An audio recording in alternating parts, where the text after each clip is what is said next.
খালি মাঠে খেলা হচ্ছে, এটা তো দেখতে অবশ্যই ভালো লাগছে না। সবকিছু একটু লেট হয়ে গেছে কিনা মনে হয় এবং দর্শক না থাকার কারণে। সাফ থেকে করে সাধারণত, এখানে আমরা খালি হোস্ট রোল প্লে করি। ম্যাচের শেষে টিম বাসে ওঠার ঠিক আগ মুহূর্তে আফিদা প্রান্তি কিছুটা সময় কাটিয়ে নিচ্ছেন তার বাবার সাথে। সাফ অনূর্ধ্ব ২০ দলের অধিনায়কও এই ফুটবলার। ওর নেতৃত্বেই এশিয়ান কাপে খেলার যোগ্যতা অর্জন করেছে বাংলাদেশ নারী ফুটবল দল। বড় জয় দিয়ে টুর্নামেন্ট শুরু করেছে লাল সবুজরা। তো আমার মনে হয় এটা একটা খুব ভালো বার্তা আমাদের মহিলা ফুটবলের প্রেজেন্ট স্টেটাস এবং ফিউচার নিয়ে।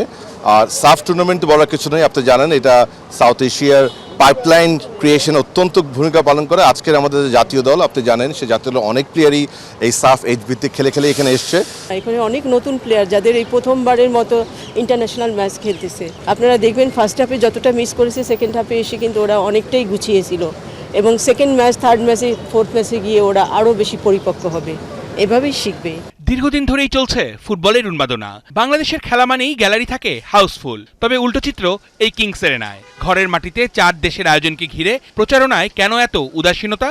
সমর্থকরা ম্যাচের একদিন আগে জানতে পেরেছে টিকিট পাওয়ার উপায়। এই বিষয়ে বাফুফের কি বলার? খালি মাঠে খেলা হচ্ছে, এটা তো দেখতে অবশ্যই ভালো লাগছে না, এটা তো অবশ্যই খারাপ। আপনার কি মনে হয় যে পাবলিসিটি কম ছিল, যেহেতু একদিন আগে সবাই জানতে পেরেছে যে বসুন্ধরা কিংস এর টিকিট সেল হবে, এর জন্য স্টেডিয়াম গ্যালারি এত খালি ছিল? এটার কাজ আমি করি না, তো মার্কেটিং কি করছে অ্যাকচুয়ালি আমি জানি না। সবকিছু একটু লেট হয়ে গেছে কিনা মনে হয় এবং দর্শক না থাকার কারণে। সাফ থেকে করে সাধারণত, এখানে আমরা খালি হোস্ট রোল প্লে করি, এটা সম্পূর্ণ সাফ করে।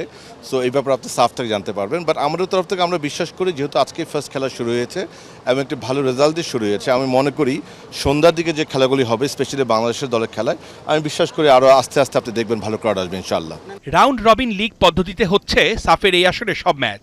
বাঘিনীদের দুর্দান্ত জয়ে শুরু টুর্নামেন্ট। সামনে রয়েছে নেপাল, ভুটান ও শ্রীলঙ্কার সাথে আরও 5টা ম্যাচ। অর্ণব বাপি, ৭১।